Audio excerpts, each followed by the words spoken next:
Hi everyone, welcome back to the Denied by the Crossbar podcast. I'm your host Daryl, and today I'm here with Fred. How you doing, Fred? You good? Yeah, I'm good. How are you? I'm not too bad, thanks. Not too bad. Okay, so it's game week 15. So we've had a six-goal thriller. Arsenal lost their first game in 18 games. Thomas Frank and Tottenham get their first win in how long to appease the fans? Uh, it's Right, been a let's get into it. Okay, we've started with Aston Villa. Arsenal lost their first game in 18 to a last-minute Aston Villa goal. Villa played really well. They deserved it in the end. Arsenal are unlucky. We have to remember Arsenal were just ravaged by injuries. Three of their centre backs didn't start. So, what did you think? I mean, Villa's been on a crazy run right now. They've been doing well in the Prem. Got 5 wins in the last 5 games, even in Yeah. Europe. Well, I think it was a well-deserved win. They fought to the end and they got the goal. At the end of the day, the wins. That's all that matters. Yeah, I feel like Arsenal. They've had their injury crisis right now. Having Gabriel and Saliba out and Mascara or whatever the other guy's name is, but I think they that's not really too much of an excuse because I mean injuries are part of the game. It's about Mm, how you adapt, how you overcome it. Team rotation, management, all these things play a part, and I think that although it's a sad loss for Arsenal and their fans, but I think they're still at the top of the table. I mean, Saliba, Gabriel, they're gonna come back. They're gonna be mm. back at full strength, and then hopefully for them, it's just about a consistent run of winning games. Because, like you said, their first lost in 18 games, and you know, it's a. I feel like for the Arsenal fans, it's gonna feel much worse than it is. But at the end of the day, they should be happy. Like We're still they're top top of of the the league. yeah, like they can't complain too much, really. Yeah. Yeah, I agree. I was really impressed with Umar Emery's substitutions at the end of the game because they played really well. Arsenal didn't play well in the first half. They came out second half. They played a lot better. And Yeah. Arsenal were pushing. They were really pushing. They obviously got the equaliser, and I thought there's only one team who's going to win it. Arsenal were going to win it.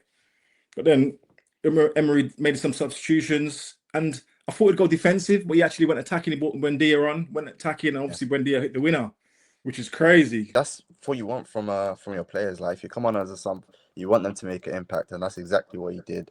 Yeah. I think it was a good choice of subs. I think very tactical.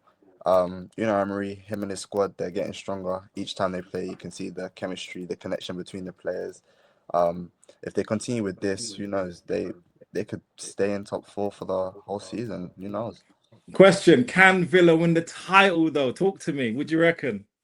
I don't see them winning the title. I think it's either going to go to Arsenal or City, one of the two. I mean, top four Champions League. I definitely think it's a possibility if they continue their good run of games. But as for winning the title, nah, I don't think they're quite there They're yet. 3 points behind though. I In the mean, yeah, informed but team in the Prem, they've won six on the trot. I mean, with the Prem, it goes up and down. Like it's only 3 points make a massive difference each Yeah. week. Like it's the difference from going from ninth to fifth or from seventh to third. Like it genuinely just depends. So I feel like if they're able to continue this good run of games and continue to produce these good results, then yeah, they could win the league. But until then, we don't know. Still gonna give it Yeah, to I hear you. Arsenal. Yeah, I hear you. Arsenal, that was the first loss in 18 games. They've been an amazing run. I know their fans are disappointed. There's been a bit of disgruntlement. They reckon they're saying, look, Eze has been amazing. How many goals he's got? How many winners has he hit?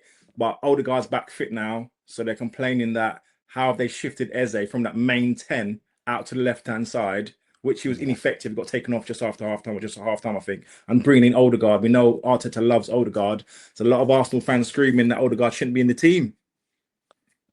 If well, in my honest opinion, I think Odegaard's a bit overrated, but I think Eze is better suited for that 10 position. I think he Yeah. plays the ball well. He can control the game better from that 10 position than on Yeah. the left. So I think take him off and bringing on Odegaard. I mean, I hear it. I mean, that was the captain, so he has that leadership role. You want him to play. You want him to be the one that gets the team going. But I mean, Eze, he's been doing wonders for Arsenal He's been recently. amazing. Yeah. If he's on a good run, why not let him keep playing? Like make Odegaard fight for his spot. Yeah, I agree. I when in the beginning of the season when Odegaard was injured, Eze was playing so well. I did think, what happens when the captain Odegaard is fit? Is he going to just bring him in? I thought they introduced him back a bit, by a bit, and let Eze. Eze's been amazing. I think he's been their player of the season, if I'm honest with you, so far. I think he's hit two winners and obviously hit the hat trick against Tottenham as well. So for attacking mid for a 10, scoring like 5 goals, he's been unreal.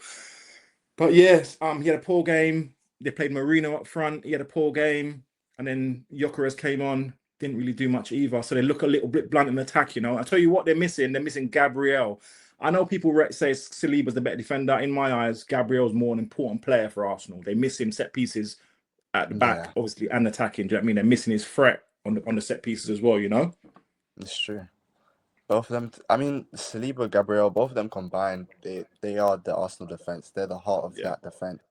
Having them two definitely. together make Arsenal a very, very hard team to score against. But Yeah, having them out, it kind of leaves them open. I think teams seeing them being out gives teams a bit more confidence, saying, you know what, yeah, let's go, let's get a win.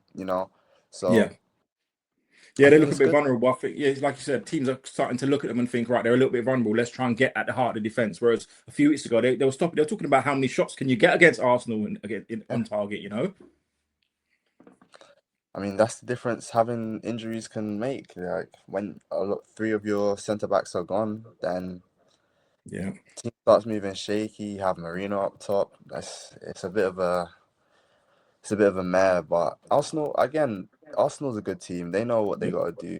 If they want to win the league, they just need the results. That's as simple as because City, whether or not they're inconsistent or not, they're gonna be trying to fight for that. They're only 2 points off. So all it takes is one win, and it can change the whole thing. yeah, definitely. Arsenal bounce back. I'm sure they will. They've, like I said, I don't know how long the defenders are out for, but yeah, they'll bounce back. I'm sure they'll come strong again. Like I said, they're favourites for the title. We'll move on to Everton versus Nottingham Forest. That's two losses in a row down for Nottingham Forest. I thought that they beat Liverpool. Obviously, they battered us at home, embarrassing. But I thought they'd started that result would kickstart their season again. But they've lost to Brighton and they've lost to Everton again. So that's two losses. I Yeah. don't know if Sean Dyche can turn it around though. I think they could get safe from relegation. It really just depends, really. They need results right now. Like it's not something that they can try and build on for later on in the year. It's something that they need to work on now. They need to find out what's not working, what's not clicking, and get to it straight away. I mean, I understand having a new manager coming in, there's transition period and all of that stuff, but at the end of the day, you don't want to be in relegation. Of So course. you want to do something. I think what's not helping them is them being in Europe in the Europa League.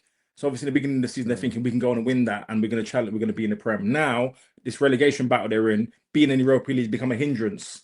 He's got to try and mm, pick two teams and keep his best defenders fit. And do you know what I'm saying? He's trying to juggle it. yeah, And I think he's only ever been in Europe once with Burnley or something, maybe once. So I don't think he's ever had that European experience where he's juggling two games in a week, you know? yeah. I mean, having two games in a week, players get tired. So I understand that. I mean, similar thing happened to United when they were playing Crystal Palace. Like you could see in the first half they were dominating, and then second half they start to get a bit more tired and things. So I think having two games is difficult. I mean, but then again, you need squad rotation. You need to allow the players enough time to rest and get their mind right for the next game. Yeah, I agree. To be honest, I thought Sean Dyche's team they're normally quite he sorts them out defensively, structures them really well. But I don't know, in the last couple of games they've looked quite open. They're conceding goals. I think that's two goals in each game. They're not looking solid, which is he's a defensive coach, so that's part of his makeup. But they just look shaky considering they've got Murillo, Milenkovic, some good players there, and they're just not. It's not clicking. It's not working. Yeah, I think Forest, they just need to take a hard look at what they want to get out of this season because right Mm. now it's looking like relegation. So if they're trying to get top 10, they're gonna need to turn it around. If that means a January transfer window, who knows? But they need the results now. Yeah, I think so. They need the results. Needs the results start turning around quick. City, Manchester City 3, Sunderland nil. Sunderland have been, if you don't know, they're the podcast's favourite second team. We love Sunderland. They've been amazing. Regis Lebrie's done an amazing job. We want them to stay up, but they were a bit disappointing the weekend. You can't be great. They can't be that good every week. Do you know what I'm saying? They got a draw against Liverpool in the week, but they were outplayed on the weekend. Man City looked quite good, you know. Hmm. I mean, City, they've had a good recent run of form, like a decent run of forms. 3 wins in their last five, so it's not too bad. But I think right now, as inconsistent as they may be, they're still looking at one of the title contenders. I mean, at the end of the day, you want good results. I think he's now getting more out of his players. Foden's seeming more technical. He's seeming more attacking. Recently he hasn't been on his best form, and now it looks like he's getting back to it. So that's Yeah. that's what City needs. City needs all their players in their best form, performing if they want to get that title. Yeah, Foden come back into a bit of form. He's taken a bit of the burden off Haaland, who's when Haaland's not scoring, Foden started to look like he's gonna step up. Do you know what I mean? So he's starting to do well. But City, like I said, City have been inconsistent, but if you look at their 2 points off, and Arsenal have been in great form. Do you know what I'm saying? So if City are inconsistent and they're 2 points off, if I was Pep Guardiola, I'd be saying to the players, look, we haven't been great and we're 2 points behind. And see what City like after Christmas, that's when they normally go, they got their team sorted, that's when they go on one of those long runs, Yeah. unbeaten runs. It's true. I mean, you can see it like being 2 points behind Arsenal is a testament to how good City are because Arsenal's been phenomenal this season. They They've been have. winning games week in, week out. And to see that City's now only 2 points behind them, I think for Arsenal you wanna wake up a little bit because if City smell blood in the water, then they're gonna attack, and then it's gonna be once they get that top spot, it's gonna be difficult for them to take it off them. Yeah, I know Arsenal have been caught a few times by City, but I know they would prefer to be getting chased by Liverpool than City because I tell you what, like you said, when City are there and thereabouts, they're on your tail, they're going to catch you, and normally they go past you. So it's going to be tough, but I don't know. If I'm honest with you, I thought Arsenal were running away with it. I didn't even think when the last, say, Yeah, 3, 4 games, obviously they drew with Chelsea, a couple of draws, that loss there, and all of a sudden, like I said, there's 2 points in it. I can't believe Arsenal have been amazing this season. They've been unreal. So for City to be that close to them and Villa to be that close, testament to those teams and those managers, they're doing well. yeah. Right, let's move on to Tottenham versus Brentford. Thomas Frank and Tottenham get a good win and much needed win to appease those fans because the fans were beginning to turn. I'm sure you've seen it, Yeah. you know. I think Tottenham's form in the last 5 league games has been mixed. 2 wins, a couple losses, and a draw. So it's been very unsteady. And I think one thing Tottenham fans need right now is a manager that's gonna come in, turn it around, consistent wins. Try and aim for that top six, top five position. And right now, it's not looking like that's gonna be the case. However, if they can continue getting some wins in, who knows? I really like Tottenham. I like Thomas Frank. I think he's a good manager. I just think they need to give him time. I don't know what they. I always have this problem. I said it last week in the pod. I always have these problems when they want to get certain teams like West Ham and Tottenham. They get good managers, but it's like they even if they are winning, it's not enough. They want to play great football. It's like, what do you want to? What do you want? Do you want losing football that looks good, or sometimes you want effective football and win matches? Yeah, Do yeah, you know what I mean? that's it. Yeah. I think as much as you do need a grace period, I mean, the league can change. Every week it changes. Yeah. So I think as much as you would want a grace period and give him time to really involve himself, get the team where he wants them to be, it takes time, but Mm. there's not enough time to be had. So I think right now the main thing they need to focus on is just getting wins. They need to be consistent. I mean, I don't know who they're playing next, but their next game they need to be going in, guns blazing, trying to get the most out of the game. Yeah. Yeah, I agree. They need those wins. You don't get time in the Premier League, and that's the problem. You have to remember, though, he's come from Brentford, he's made them into a mid team. Do you know what I Yeah, mean? So that's why it was an important win for them. Imagine if Brentford, his old set piece coach, Keith Andrews, come to Tottenham Hotspur Stadium and beaten him. That would have been the end.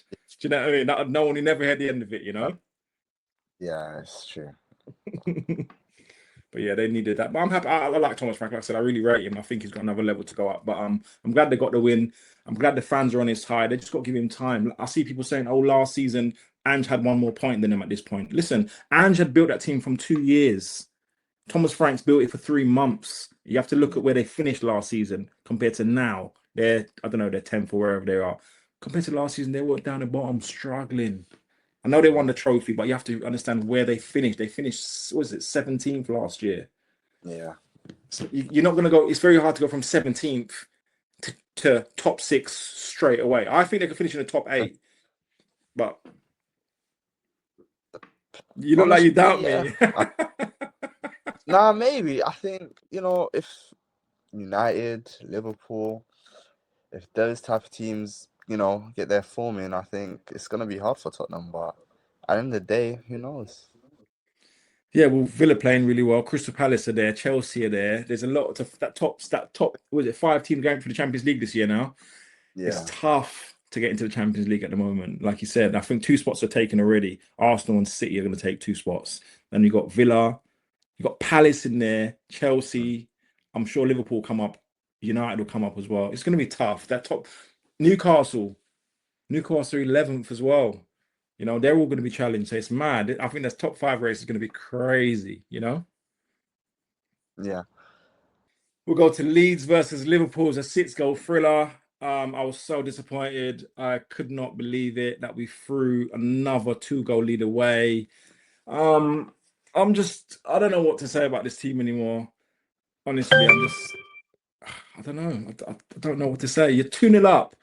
And every week I'm going to keep on saying it. Konate, if he doesn't make that stupid challenge at the edge of the box, you just you just shepherd him out. If he doesn't make that challenge, I think we win the game 2-0 or 3-0 or 3-1. There's no need to make that challenge. You're at Elland Road's a tough ground to go to, and he makes a stupid, nonsensical challenge. Did you see it at all? It's just stupidest penalty you'll see, man. it wasn't good. But I think. I mean, the main problem for Liverpool recently has just been their defense. I mean, it just seems like they keep switching off, making silly decisions and stuff, and it's like Yeah. it's costing you guys the game. Yeah, it's just nonsensical defending. They're just letting runners run off, and like you said, they're letting people run off them. The midfielders are not chasing back. I don't know. And every week is either a mistake from Van Dijk or Konate. And the problem is, normally you'd either have Van Dijk playing really well and Konate is not so well sometimes, or vice versa. But having them both making mistakes and errors, it's just costing the team. And it's just, yeah, it was so disappointing. It was embarrassing. I know it's Leeds. I'm not being disrespectful to Leeds, but from 2-0 up to Yeah, lose that, that's just points dropped. You know what I mean? the game was Liverpool's to win, really. I mean, Yeah. I wasn't there to watch the games, but I was getting the notifications on my phone. I said 2-0, okay, cool. And then I started seeing 2-1, 2-2. I was like, oh, okay, Oh. this is interesting. Yeah, you got to give it to Leeds though. They scored 2 against City last week. They came back to 2 in. Their City got a last minute winner. Yeah, They beat Chelsea in the week. They spanked Chelsea in the week. Was it 3-1? They beat Chelsea against yeah. us. They've got a point coming from 2-0 down. Daniel Farker, a few weeks ago, they were talking about him getting a sack. I think he's bought himself some grace, at least another 2 or 3 games to see. I think they're starting to get results against big teams as well. I mean, they're not in relegation zone right now, so I think for them that should be a win. I mean, the main thing for a team that's came up, newly promoted team, is to stay in the Prem. That's what you want Yeah, to do. of As course. of right now, they don't have the most points, but I mean, they're doing better than some teams. So I mean, that's all you can really ask for. Yeah, I think they can stay up. I'm worried about West Ham and Forest. I think Leeds can do it. They started to score goals. That was their main problem before. They came up and they were just, even if they're conceding, at least you're scoring goals. You know what I'm saying? Someone like Burnley, they're not scoring, really. Yeah, That's the problem. And we had the major Salah Bombshell at the end of the game. He did that crazy interview. I don't know why he's doing an interview there. And he's just gone on a mad one. He's just Liverpool throwing him under the bus. He has got no relationship with the manager. He deserves a place in the team. yeah. I don't know, man. What do you think of all that, man? It reminds me a lot about the Ronaldo situation, to be honest. Like, Oh, when I they when think when Ten Hag dropped him. Yeah, I Yeah, think to come out and say the things that he said, I think it was a bit childish. I think it's a bit like throwing your toys out the pram. Like, selfish. yeah, I think Mm, that's the best word to use. I think Mo Salah from last season, everyone knows Mo Salah. He knows that he's a great, fantastic player, one of the best the Prem's ever seen, if we're being definitely. honest. Um, he hasn't been performing well this season. He hasn't been at his best. We saw what he did last season. We're kind of expecting him to keep that momentum going. He hasn't. I think I was watching games. I was thinking, why is Salah playing? He's not really contributing anything to the team. And then the Yeah. coach finally dropped him and said, you know what? Have your time on the bench. Let's see what we can do without you. And then brought him on. But I think to just essentially throw the team under the bus, throw the coach under the bus like that, I think it was very selfish. What was your thoughts on it? If I'm honest, I'm just finding it disappointing that we're not we're struggling as a whole club with the results, the team, the defensive errors, and as a senior figure, like you said, he's thrown us under the bus. That's how I feel. He's saying we've thrown. I think he's done us wrong because it's like you're a senior member. You're the highest paid player at the club. You're the superstar. You've been dropped because you've been playing poorly. Everyone can see it. So the last three been dropped for the last three games. So we against West Ham we won 2-0. The second game we got dropped against Sunderland. Okay, we got a draw. Against Leeds, we should have won that 2-0 up. We should have won. So the last three games, we've actually, attacking wise, we've played really well. Against Yeah, Forest, when he played, we were terrible. We got smashed 3-0. Against City, we were terrible. We got smashed. Didn't score. Do you know what I'm saying? So the games that yeah, if obviously you can see the difference in the team. He's not been picked, and the team's actually functioning better without yeah, him. You know, and that sounds sad to say. No disrespect. I love Mo Salah. Mo Salah is amazing. Like I said, one of the best the Premier League's ever seen. But you can't be expecting to play.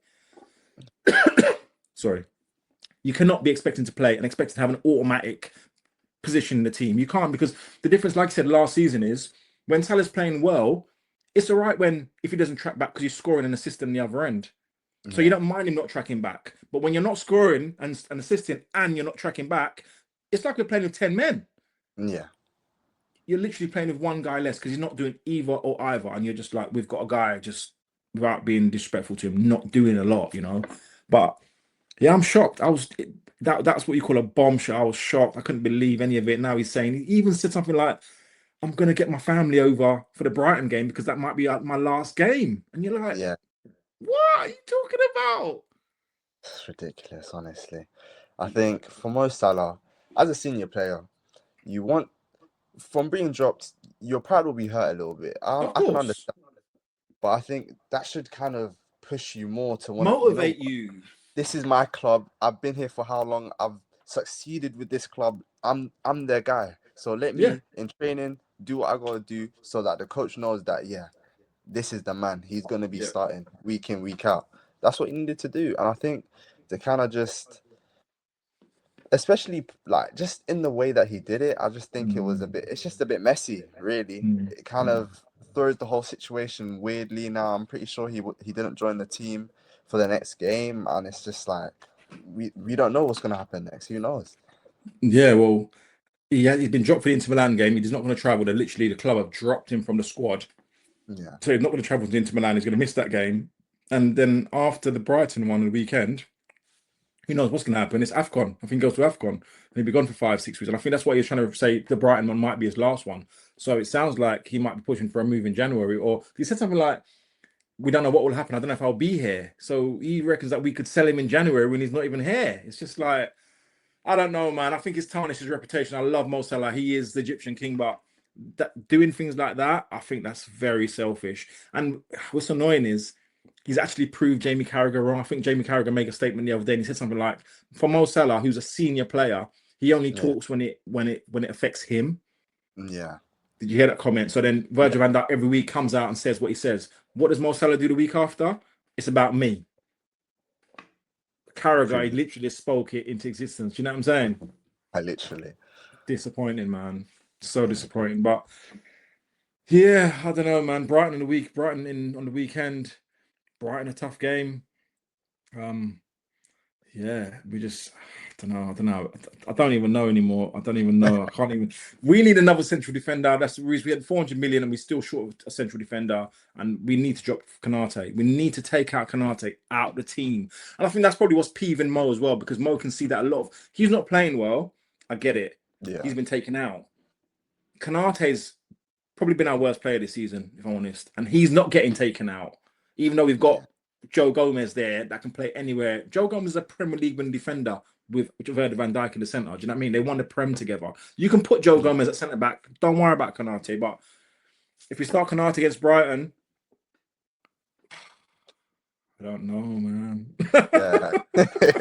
Who knows what's gonna happen? Honestly. Who knows? Who knows? All right, enough about Liverpool. Right, Fulham 1, Crystal Palace 2. Palace up to 4th in the Premier League, which is unreal considering they didn't really make that many signings. They lost Eze. They nearly lost Gay. Gay, you have to rate him. I rate Gay so much. He's put his head down. He lost it. They pulled out of his move. Put his head down. He's the captain, Yeah. and he's gone again. And he's just leading this team to victories, man. They're 4th. I can't believe it. I'm shocked, honestly. When I saw that they were fourth, like, What? when, I when, know. when did this happen? I know. That's what I mean when I say like every week, who knows what can happen. The league Mm, changes so fast. So I think yeah. this season, I think a lot of teams are coming in strong. There's not many points differentiating the fifth or from 10th and stuff. So I think Yeah.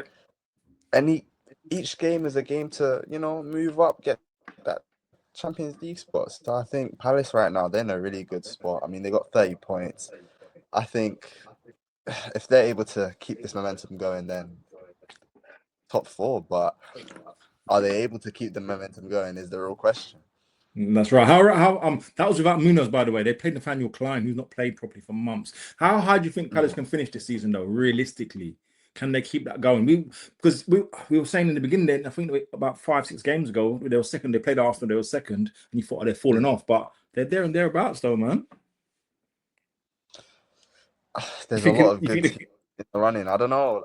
Top eight, maybe. I top think it's eight? possible. I think it's possible. Yeah. I think they've got a good chance of finishing the top 6, to be honest. But the question will be Glasner is on his last year of the contract. His contract runs out in the summer. He's going to be hot property. I think that's going to be their major thing. Can they hold on to him, though? That's the question, because Yeah. here in United looking at him. I heard from whispers from the other day that Liverpool would love him. They think they can see like a bit of Klopp in him, overachieving with a smaller team. That type of Yeah. Dortmund type of effect. He's got that about him. So can they Yeah. keep Glasner? That's the big question. Yeah, I mean, if they want to continue with this, they're gonna need him. Simple as. I don't think another manager is gonna get Crystal Palace to this point. I think they've done so well this season to get to fourth and to remain one of the top teams. I think It's they're gonna crazy. they're gonna need the manager, honestly.